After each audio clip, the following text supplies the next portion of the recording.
할렐루야. 반갑습니다. 영광 창성교회 이종석 목사입니다.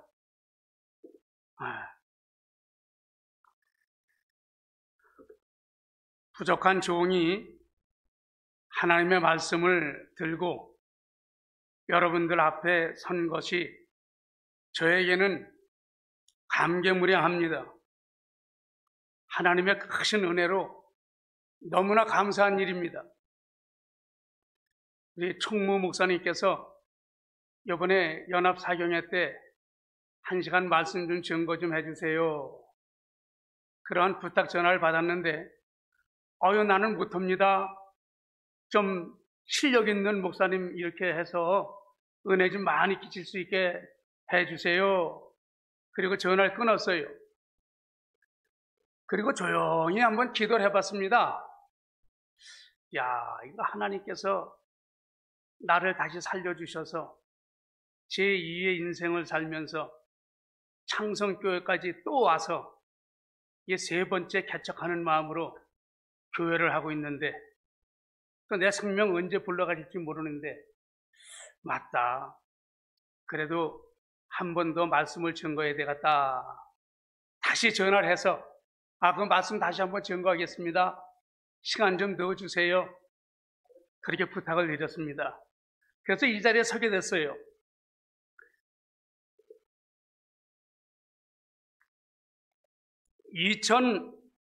(2006년도) 8월달 일산 국립암센터입니다. 일산 국립암센터에서 식도암 말기입니다. 4기 말기예요. 거기서 죽음 직전까지 갔는데 하나님의 특별하신 은혜로 다시 살아났습니다. 신암교회에서 김성진 목사님을 통해서 그 가스차 12인승인가 그걸 노란 차를 주셔서 제주도에서 두 번째 개척을 하고 있을 때 재미있게 개척을 잘하고 있었습니다. 한 5년간 거기서 했죠. 그런데 자꾸만 뭘 먹으면 걸려요. 또 따가워요. 조금 좀 약간 좀 이렇게 매운 것도 아닌데 먹으면 뜨겁고 이렇게 해서 아주 따갑고 매웠고 그래서 먹질 못했어요. 그래서 병원에 가서 이거 아마 식도 염증이다. 그래가지고 염증약만 계속 먹었습니다. 한 2, 3년은 그렇게 했나 봐요. 암을 키우고 있었던 거예요. 식도암인데. 그것도 모르고 그냥 계속 부지런히 그냥 전도 다니고 그냥 교회 개척하는 일에만 전심했습니다. 도저히 안 돼갔어요. 암 사람이 목사님 병원에 한번 가봅시다. 제주도 무슨 병원인가 그게 종합병원인데 그거 갔어요. 난 무릎 검사하러 가는 줄 알았어요. 무릎이 아파가지고. 근데 아침에 밥을 안 줘요. 금식을 시켜요. 가서 이제 검사를 받았는데 식도 쪽에 조직 검사를 들어갔는데 요 한 일주일쯤 있다가 결과 나올 겁니다. 그러세요. 그래서 이제 왔어요. 왔는데 일주일이 아니고 한 닷새쯤 있다가 불러요. 거기서 병원에서 과장님이 김정순 과장인데 그러면서 그러는 거예요. 목사님이시죠? 예. 이거 여기서는 안 되니까 제주도에서는 안 되니까 좀 큰 병원으로 가십시오. 여기서 보니까 90%는 암입니다. 그러는 거예요. 그래서 제가 아이고야 이거 암이 나도 암이 걸렸네. 그러면서 우리 딸이 그때 국회에 있을 때입니다. 국회에서 근무할 때인데 연락을 하니까 일산 국립암센터로 바로 연락이 돼가지고 제주도에서 이런 목사가 가니까 뭐 기다리지 않고 바로 좀 입원 좀 시켜주십시오. 그렇게 부탁을 하니까 바로 입원이 돼요. 거기 입원 가서 다시 또 정밀 검사를 했는데 제 담당 주치의가 그 명의 시간에 자주 나오는 폐암 아주 권위자입니다. 조재일 박사라고. 그분이 저를 부르시더니 CT 촬영한 걸 쭉 보더니 그래요. 직업이 뭡니까? 전 목사입니다. 아니 목사님이시면서 왜 이제 오셨냐고. 이건 안 돼요. 늦었어요. 뭔데요? 그랬더니 식도암이라는 거예요. 이거 얼마 못 살아요? 또 그래요. 그래서 그럼 한 2년은 살까요? 그랬더니 2년이 뭐냐고. 2달도 못 넘긴다고. 2달도 못 넘긴다는 거예요. 이 식도암 말기예요. 말기. 사기.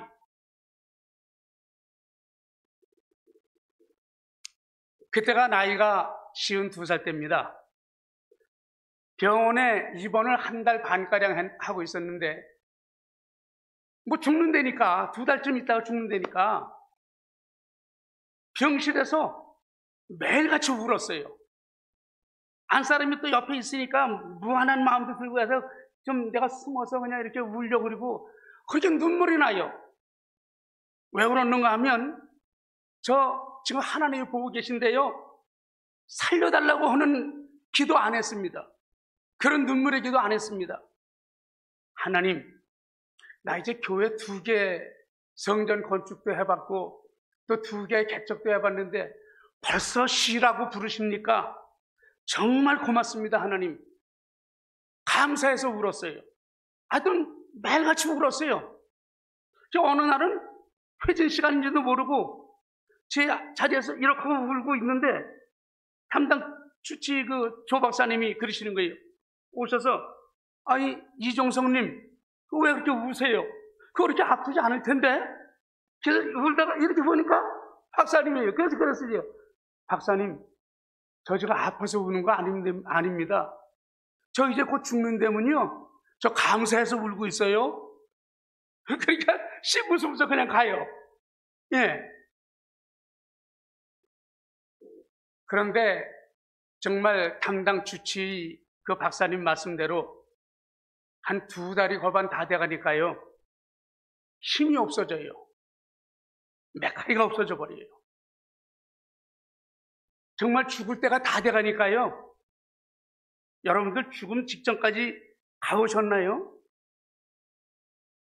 손을 한번 이렇게 했다가, 아유 여보, 그때 말도 제대로 못해요. 여보, 나 같은 사람 만나가지고 정말 고생했어.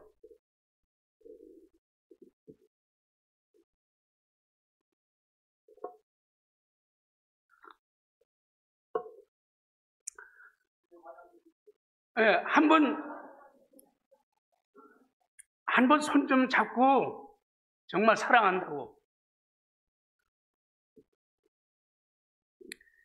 얘기를 좀 해주고 싶은데 이게 손이 안 가. 이게 움직여지지가 않아. 힘이 없으니까. 죽을 때가 다 돼가니까요. 눈을 감잖아요. 눈 뜰 힘도 없어요. 그 지경까지 가봤어요. 근데 귀는 살아있어요.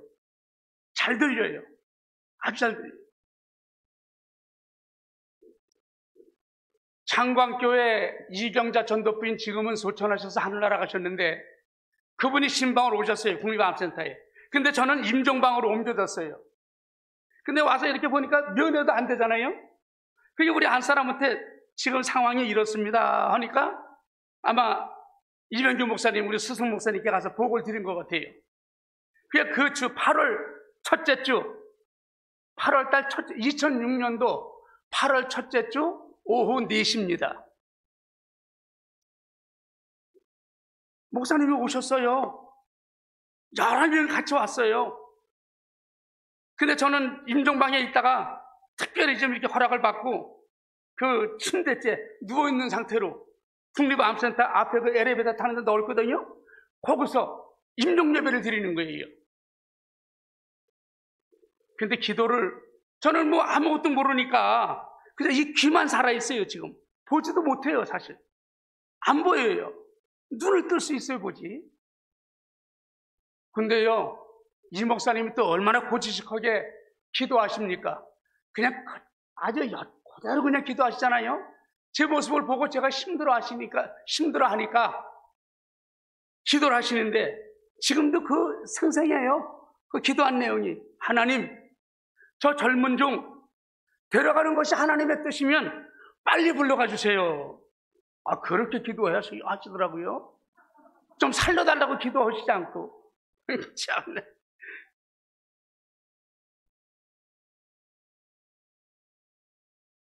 그런데요, 한 2, 3분 됐나? 제가 귀는 살아있으니까 다 듣는 거예요. 제가요, 힘이 생기는 거예요. 손끝이 움직여져요. 제가 그걸 느껴요. 그리고 먹은 것도 없는데 가래가 막 나오는 거예요. 막. 그래서 나도 모르게 이렇게 숨을 이렇게 하다가 하고 기침을 조금씩 했어요.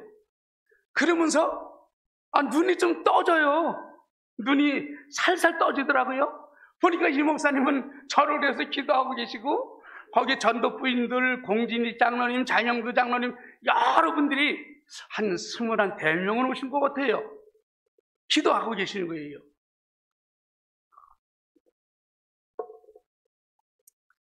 기도가 거반 다 끝났는데요. 하니까 깜짝 놀란 거예요. 저도 눈을 떴는데 그때는 제가 기침을 하니까 임종예배 드리는데 살아나고 있으니까 기도하다가 저를 보고요, 막 두리번두리번 하는 분들이 있어요. 같이 왔던 집사님, 예배 드리던 집사님들이. 그렇게 해서 살아났습니다. 그게 2006년도 8월 첫째 주일 오후 4시쯤입니다. 그래서 제가 계산을 좀 해봤어요. 계산기로다가 2023년 마이너스 2006년 오니까 몇 년 나와요? 17년.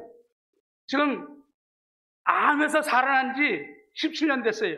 그리고 6개월에 한 번씩 항암 치료 받으면서 검사를 받으러 가요. 그런데 어느 분이 그러는 거예요. 그 의사가 좀 시원찮더라고요.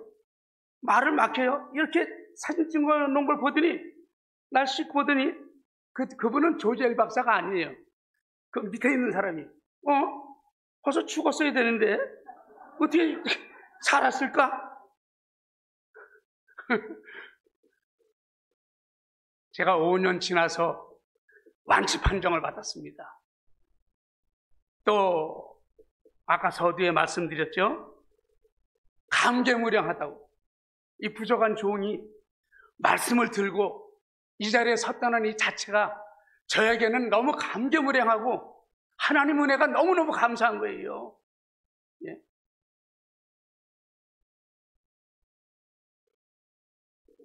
아마 천국 갈 자격이 너무 안 돼서, 만들어진 게 없어서, 아직도 온전한 사람이 못 돼가지고 너 좀 더 좀 만들어져서 와라. 그래서 우리 하나님께서 살려주신 것 같아요. 우리 목사님은, 스승 목사님은 젊은 종 데려가는 게 하나님의 뜻이면 빨리 불러가시라 그러는데, 또 가끔 그 부흥회하는 거 보면 여자 박순애 전도사라고 있어요. 아는 분이 있어요? 박순애 전도사. 굉장합니다, 그 여자. 그 전도사님이 한 2번인가 3번을 제 병실에 와서 제 손을 잡고 울면서 기도를 하더라고, 그 양반이. 이렇게 보니까, 하나님, 우리 목사님 좀 살려주세요. 우리 목사님 좀 살려주세요. 또 저를 위해서 우리 교단 목사님들이 얼마나 기도를 많이 하셨는지 몰라요. 기도를 참 많이 하셨습니다. 그래서 살아난 걸로 저는 믿고 있습니다. 일산 살아난 다음에는 일산 국립암센터, 또 태릉 원자력병원에서 약 7년간 병원 선교를 했습니다. 죽어가는 사람들을 위해서 기도하고 말씀 증거해서 구원받을 수 있도록 하여튼 굉장히 열심히 했어요. 또 제가 얼마나 사모했는지 몰라. 암이 걸려 있을 때. 나와 똑같은 심정이 같다. 그래가지고 국립암센터 매일같이 출근했어요. 태릉 원자력병원 매일같이 출근했어요. 그래서 우리 혹시나 주위에 여기도 암과 투병 중에 계신 분들이 있으면 많이 우십시오. 그 울음을 보시는 것 같아요. 근데요, 얼마 안 있다가 보니까 동아일보, 중앙일보, 거기 보니까 울음이 암을 고친다. 이게 나왔어요. 야, 이게 어떻게 이럴 수가 있나? 야, 웃을 때 나오는 엔돌핀보다 울 때 나오는 그 엔돌핀이 항암 치료 효과가 10배가 더, 배가 10배나 더 높다는 거예요. 그걸 제가 많이 스크럽을 해서 놔뒀는데 요새 찾아보니까 안 보이더라고요. 아주 그렇습니다. 그렇게 살았습니다. 또 이렇게 병원 선교 7년간 열심히 하고 있는데 제가 늘 평상시 존경하는 우리 김성진 목사님께서 영광 창성교회를 좀 가면 어떠냐 그러시는 거예요. 그래서 아유 목사님 나 지금 병원 선교 재밌게 하고 있어요. 병원에서 나를 얼마나 기다리고 있는데요. 밤 10시에도 막 부르면 가고 새벽 2시에도 가고요. 막 그렇게 하고 있어요. 난 못 간다고. 그리고 끊었는데 하나님께서 왜 또 김 목사님을 통해서 나한테 그 창성교회로 가라고 하는 음성을 들려주실까 이런 생각을 하다가 하나님의 뜻이 어디에 있나 한번 다시 한번 전화 좀 해보자. 그리고 김 목사님께 다시 전화 드렸습니다. 아니 젊은 목사님들도 많은데 왜 그럼 나 지금 60이 다 돼가는데 60이 넘었는데 이런 목사한테 그 창성교회 가라 그럽니까? 말씀을 드렸더니 젊은 목사들이 가서 그 모양 그 꼴 만들어 놨고 그래도 목사님 그 전에 거기 있을 때는 땅도 사고 교회도 짓고 또 교인들도 많이 부흥이 되지 않았느냐. 지금은 교인들이 다 떨어져 없단 말이에요. 그러니 목사님 한번 가서 수고 좀 해야 되겠다고. 그럼 한 주간 기도하고 그리고 결정해서 말씀드리겠습니다. 그래서 목사님 말씀 순종을 해서 제가 가겠습니다. 다시 전화를 드려서 영광 창성교회로 가게 됐습니다. 그때 창성교회 1명 남았어요. 1명. 그때 83살 되신 장애를 갖고 계신 할머니 집사님 한 분 남고 그 많은 교인들이 다 떨어져 버렸어요. 참.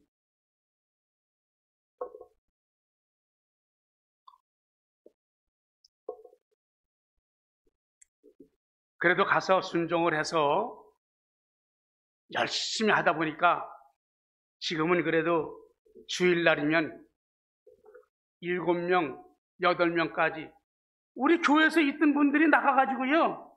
교회를 막 헐뜯는 거예요. 그게 전도가 안 되지요. 힘들죠. 예? 거기 가서 이게 지금 맨땅에 헤딩하는 것과 똑같은 거예요. 그래 하고 있습니다. 오늘 본문 말씀을 보면 로마서는 구원은 오직 믿음으로만 받는다고 하는 이신득구의 교리에 대해서 말씀하셨습니다. 야고보서는 믿음으로 구원받은 하나님의 자녀들이 이 세상을 어떻게 믿음을 지키며 살아가야 될까 하는 성도들이 믿음 지키는 생활면에 대해서 말씀을 해주고 있습니다.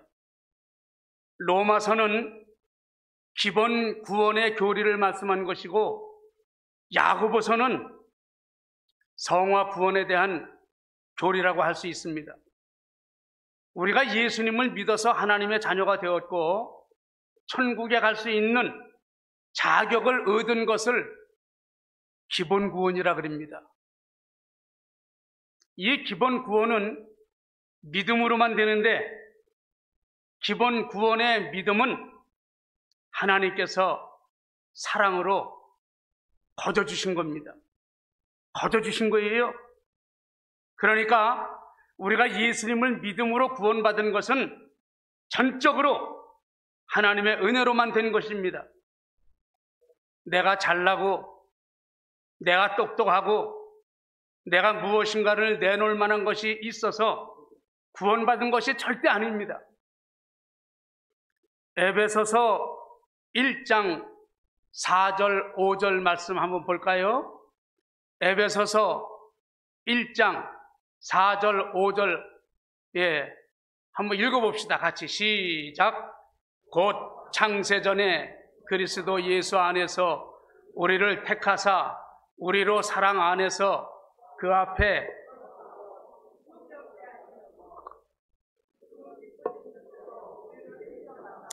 예수 그리스도로 말미암아 자기의 아들들이 되게 하셨으니, 하나님께서 창세전에 그리스도 예수 안에서 우리를 자녀로 예정하셨고 많은 사람들 가운데서 우리를 선택해서 불러주셨습니다.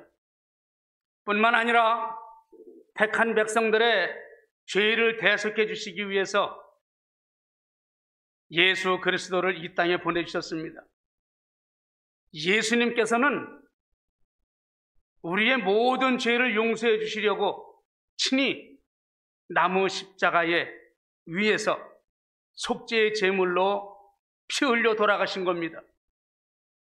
우리의 죄값을 하나님 아버지께 지불해 드린 겁니다.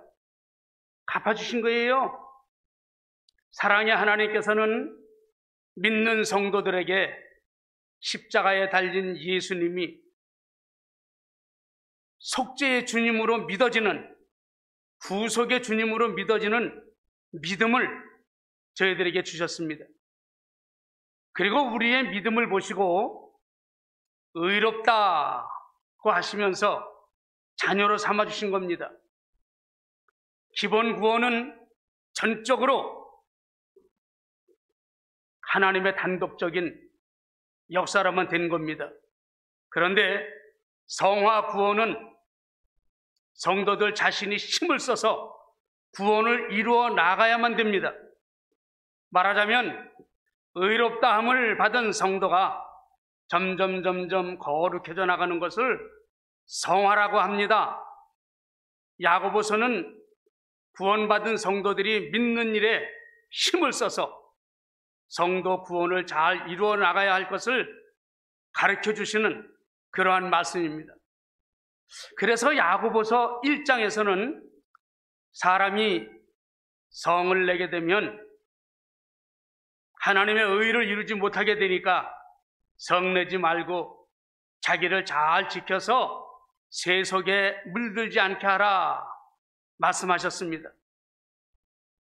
2장에서는 행함이 없는 믿음은 죽은 믿음이므로 우리 성도는 행함으로 그 믿음을 온전케 하라고 말씀하셨습니다. 3장에서는 성도들은 삼가 조심해서 말에 실수가 없는 온전한 사람이 되라 말씀하셨고, 4장에 가서는 성도가 선을 행할 줄 알면서도 행치 않는 것은 죄를 짓는 것이라고 분명히 말씀하셨습니다.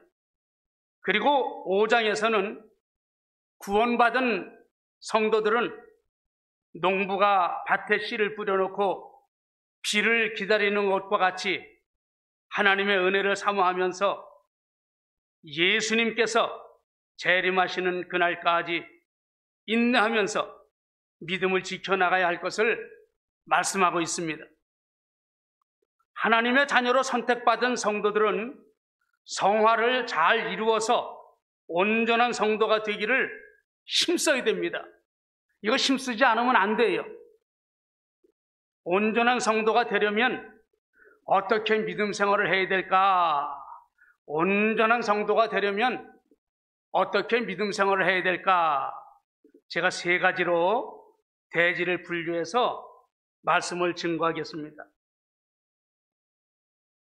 첫째, 선생의 자리에 있지 말고 배우는 자리에 서 있으라 1절에 말씀하고 있습니다. 가르치는 선생이 진리를 잘못 가르치면 그에게서 배운 사람들이 잘못된 길로 가게 됩니다. 한 번 잘못된 길로 빠진 자들은 바른 진리를 가르쳐줘도 안 믿어요. 들으려고도 하지 않습니다.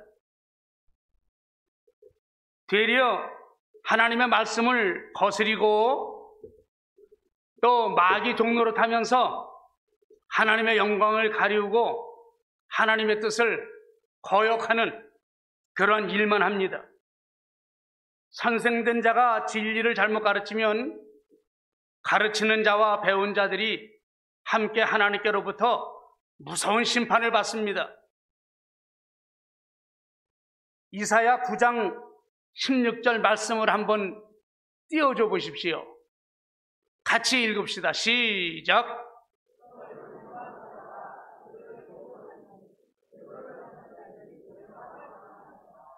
아멘. 잘못 가르친 자와 잘못 배운 자는 함께 망한다는 거예요. 뿐만 아닙니다. 마태복음 15장 14절에 보면 장님이 장님을 인도하면 둘 다 구렁텅이에 빠질 것이요. 구렁텅이에 빠진대요. 망한다는 거예요. 심판받는다는 거예요. 우리를 바른 길로 인도해 주시는 선생님은 나를 위해서 십자가를 지신 예수님 한 분밖에 없습니다. 마태복음 23장 8절과 10절 한번 띄워줘 보시지요. 같이 읽읍시다. 8절 시작. 그러나 너희는 라피라 칭함을 받지 말라. 너희 선생은 하나요. 너희는 다 형제니라. 10절 시작. 또한 지도자라 칭함을 받지 말라. 너희의 지도자는 한 분이시니 곧 그리스도시라. 나를 위해서 십자가를 지신 그 십자가, 예수님이 십자가를 지셨는데 십자가가 무엇인가? 그 십자가에 대해서 바로 알아야 돼요. 마태복음 10장 38절에 보면 나를 따라오려거든 한번 같이 읽을까요? 시작.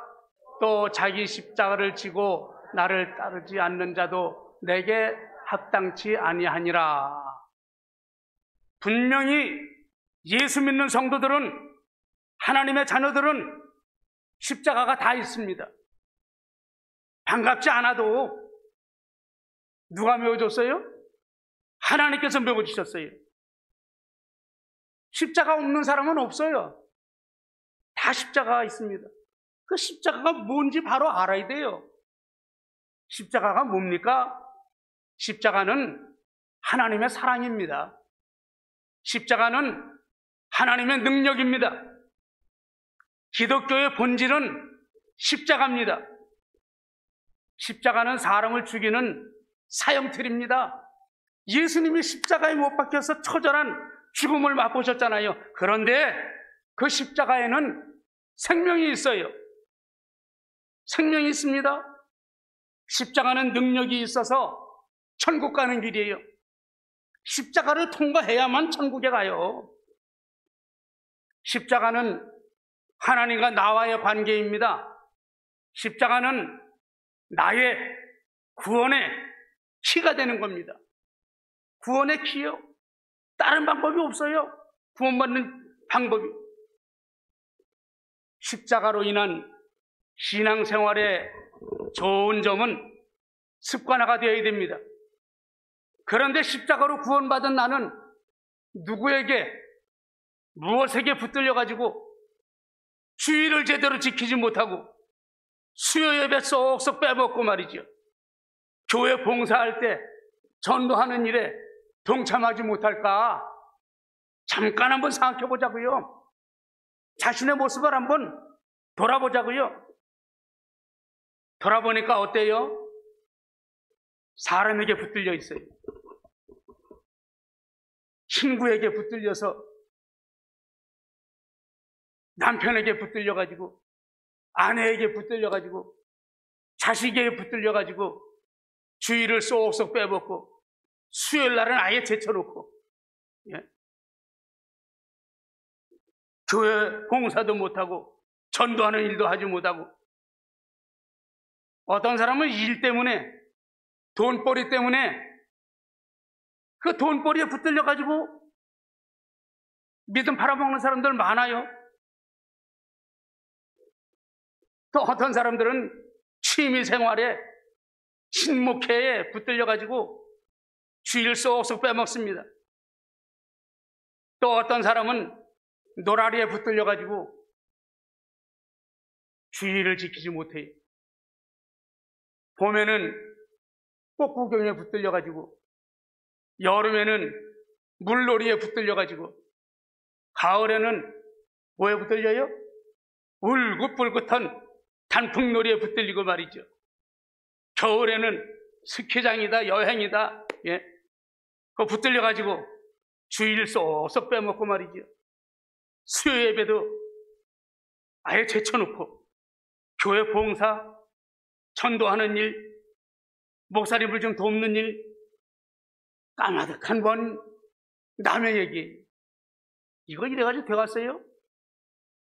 예? 회개해야 됩니다. 회개합시다. 회개해야 소망이 있어요. 내가 어떻게 믿음 생활에 왔나? 예? 제가 서두에 말씀드렸잖아요. 제가 굉장히 건강했어요. 제가 그래도요, 특전사에서 직업군인 했었어요. 낙하산 타는 부대. 근데 그것도 시원찮아가지고 UDT를 지원했어요. 우리 형님 같으신 김성진 목사님께서는 제가 UDT를 나왔다니까 거짓말인 줄 알았나 봐요. UDT 노래를 한번 해보래요. 한번 해드렸어요. 예? 우리는 사나이다 해가면서 의리의 사나이, 나라와 결에 의해 바친 이 목숨, 믿음에 살고 의에 죽는 사나이. 하도 오래돼가지고 76년도인데 그때도 죽다 살아났어요. 참 명도 깊습니다. 그래서 감개무량해요. 여러분들 150피트 물속 깊이까지 들어가 봤어요? 예? 거기서 이게 뿅 나가버렸어요. 고막이. 죽다 살았어요. 양쪽이, 하나님께서 양쪽과 다 뿅 나가게 해버렸으면 저는 방향각을 잃어버려요. 그래서 이 위로 올라가야 되겠는데 밑으로 내려가면서도 위로 올라가는 줄 알아. 그렇게 되면. 거기서도 살아났어요. 하나님께서 살려주셨어요. 또 아까 서두에 말씀드렸듯이 국립암센터에서 10도암 말기 2달 못 넘긴다는데 스승 목사님 오셔서 임종예배 드려주시는데 살아났어요. 예. 아까 우리 목사님도 식사하러 갔는데 우리 존경하는 유형기 목사님께서 이 목사는 두 인생을 사는 게 아니냐고 그런 말씀하세요. 그렇습니다. 2006년도에 암으로 벌써 죽었어야 되는데 하나님의 은혜로 야, 너 좀 더 좀 만들어줘 와라. 네? 그래서 살아난 거예요.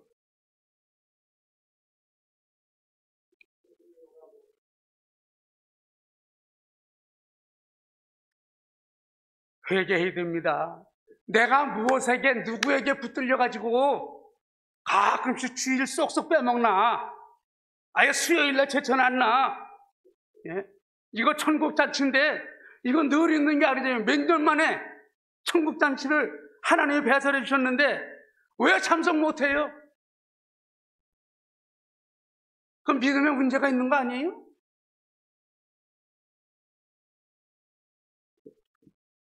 믿음에 문제가 있어 그렇습니다. 예? 십자가 구속의 은혜를 입어서 하나님의 자녀가 된 성도들은 정신을 바짝 차리고 나를 인도하시는 성령 하나님께 꼭 붙들려야 됩니다. 그리고 나의 영을 살려놓은 하나님 말씀에 붙들려야 됩니다. 그래야 내 영이 살고 내 영이 힘을 얻어서 일어나고 자라나요. 그래야 믿음이 견고해져서 마귀와의 싸움에서도 승리할 수 있고 죽도록 충성할 수 있는 겁니다. 둘째, 온전한 성도가 되려면 말에 실수가 없어야 된다. 그 2절에 말씀하고 있습니다. 사람은 누구나 말에 실수가 많기 때문에 몸으로 짓는 죄보다 입으로 짓는 죄가 더 많습니다. 로마서 3장 13절, 14절 한번 띄워줘 보십시오. 같이 읽읍시다. 시작.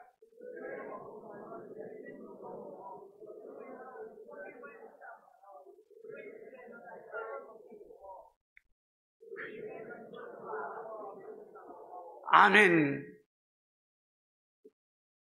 저희 목구멍은 열린 무덤이래요.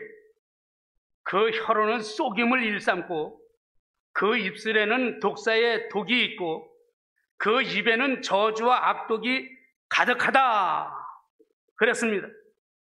하나님께서는 우리가 무슨 말을 할지라도 한 말에 대해서 반드시 심판하시겠다고 말씀하고 있습니다. 이 얼마나 무서운 말씀이요. 이것도 한번 좀 띄워줘 보시죠. 마태 12장 36절 37절 읽겠습니다. 시작.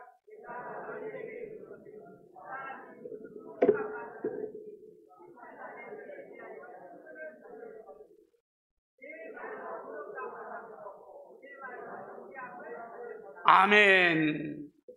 이거 얼마나 무서운 말씀이에요. 정말 무서운 말씀 아니에요? 말 함부로 하면 안 돼요. 성도가 돼가지고 거룩한 하나님의 백성들이 돼가지고 말 함부로 하면 안 돼요. 정말 조심해야 됩니다.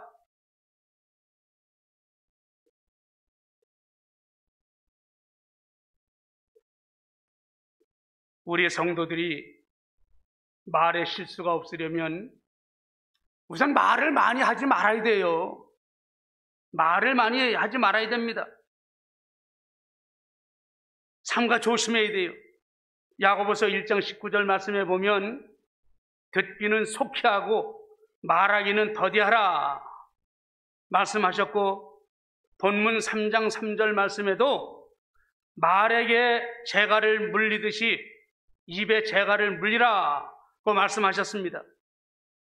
본문 4절 말씀에는 작은 키로 큰 배를 운전하는 것 같이 혀를 바르게 사용하라고 말씀하셨습니다. 5절 말씀에는 작은 불씨가 많은 나무들을 태우는 것처럼 혀를 잘못 사용하면 자기 자신의 몸을 더럽히게 된다고 말씀하셨습니다. 십자가 구속의 은혜를 입은 성도들은 말을 할 때에 상대방에게 좀 힘이 되고 용기가 되고 소망을 주는 긍정적인 말을 해야 됩니다. 속을 뒤집어 놓고 기분 언짢게 하고 마음을 찢어 놓아서 상처가 되는 말 절대 하면 안 됩니다. 믿음 생활을 하다 보면 성도가 특별히 가까이 하지 말아야 할 그러한 사람들이 있습니다. 어떤 사람들을 가까이 하지 말아야 될까? 제가 4가지로 한번 생각을 좀 해봤습니다. 첫째는 아첨하기 잘하는 사람. 이 사람한테 가서 알랑알랑대고 저 사람한테 가서 알랑알랑대고 그 사람이 움직일 때마다 알랑알랑 소리가 나요. 그건 못 써요. 그 위험한 사람이에요. 둘째는 비방하기 잘하는 사람. 비방하는 말을 잘하는 사람이 있습니다. 김 집사는 어떻대? 이 집사는 어떻대? 박 집사가 왜 그렇게 했을까? 장로님이 돼가지고 왜 저렇게 양심 바로 안 쓸까? 예? 이렇게 하면 더 좋았을 텐데 비방하기 잘하는 사람이 있어요. 그 도움이 안 돼요. 그런 사람하고 사귀면 영적으로 신앙적으로 마이너스밖에 없습니다. 손해가 많아요. 또 어떤 사람을 피해야 될까? 편가르기 잘하는 사람이 있어요. 하나로 똘똘 뭉쳐져 있는데 그 사람만 가면 쩍 갈라져 버려요. 그런 사람이 있어요. 우리 신앙교회는 없고.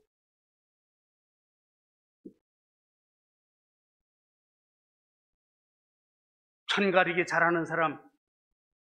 또 4번째는 자기밖에 모르는 이기주의적인 사람 피해야 돼요. 자기만 옳아요. 자기만 바른 줄 알아요. 자기만 모든 면에 다 잘하고 있는 줄 알아요.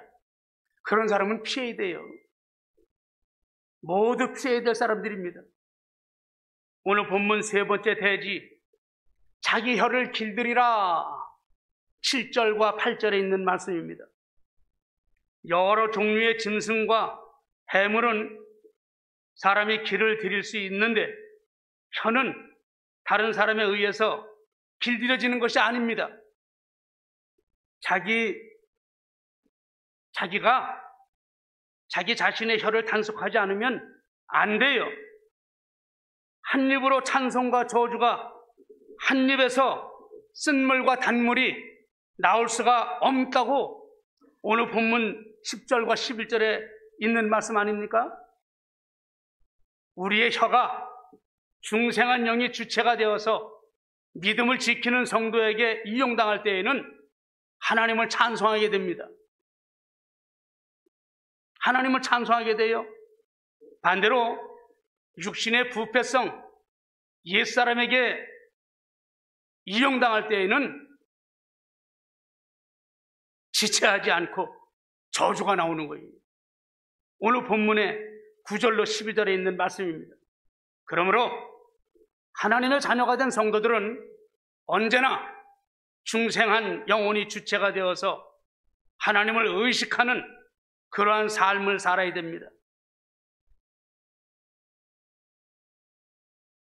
두려운 마음으로, 늘 두려운 마음으로 하나님 앞에서 사는 생활을 해야 됩니다. 하나님께서 불꽃 같은 눈으로 우리들의 일거수일투족을 세밀하게 관찰하고 계세요. 무서우신 하나님이요, 사랑의 하나님이시면서 무서우신 하나님이요.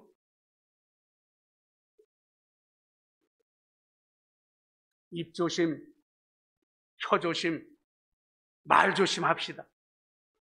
예수님 재림하시는 날까지 하나님께서 나에게 허락하신 인생 여정의 여행 기간을 마치고 천국 가는 그날까지 늘 입 조심해야 돼요. 혀 조심해야 돼요. 말 조심해야 됩니다. 우리 성도는 입으로 먹는 음식도 가려 먹어야 돼요. 정말 가려 먹어야 돼요. 한번 찾아봅시다. 사도행전 15장 29절 같이 읽겠습니다. 시작. 우상의 제물과 피와 목매어 죽인 것과 음행을 멀리할지니라. 이에 스스로 삼가면 잘 되리라. 평안함을 원하노라.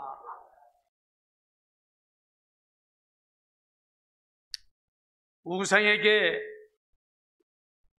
제사 지낸 음식은 아무리 빡세게 기도를 하고 먹어도 절대 안 돼요. 안 됩니다. 좋아하고 맛있다고 선짓국, 순대 이거 먹으면 안 돼요. 근데 목사님들도 그거 먹는 분들이 있더라고요. 우리 교단에서 배운 분들이 순대도 좋아하고 피도 아니요, 그거 잘못된 거예요. 하나님의 말씀은 어제나 오늘이나 앞으로 영원토록 동일하신 말씀이요. 무서운 말씀이요.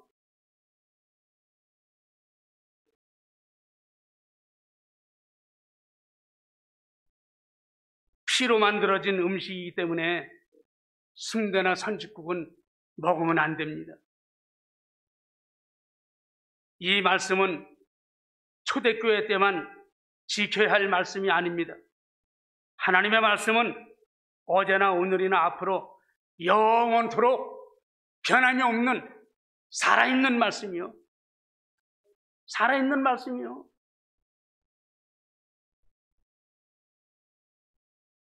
먹지 말라는 것은 절대 먹지 말아야 됩니다. 하지 말라는 거 안 하면 돼요. 가지 말라는 곳 안 가면 돼요. 배부르지 못할 거, 우리 몸에 절대 해로운 거, 담배도 피우면 안 돼요. 담배 피우면 안 돼요. 여기도 아마 담배 피우는 분들이 계실 거예요. 담배 끊읍시다. 하나님이 다 보고 계세요. 사람은 속일 수 있습니다. 하나님은 못 속여요.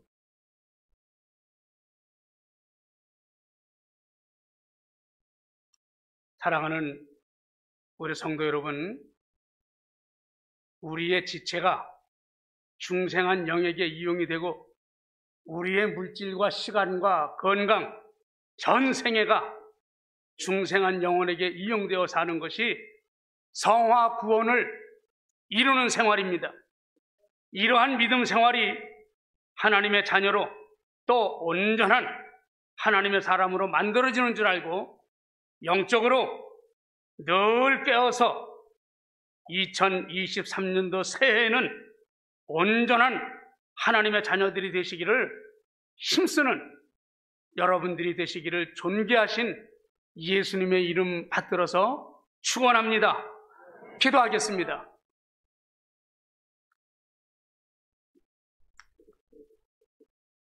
말에 실수가 없으면 온전한 사람이라고 했습니다. 하나님께서 말씀해 주셨는데 오늘 함께 예배드린 저희 모든 성도들 예수님께서 재림하시는 날이 얼마 안 남은 줄 알고 입조심, 혀조심, 말조심에 늘 삼가 조심해서 하나님께서 기뻐 받으시는 온전한 사람으로 만들어지길 힘쓰는 저희 모든 권속들이 되게 하여 주옵소서. 예수님의 이름으로 기도하옵나이다. 아멘.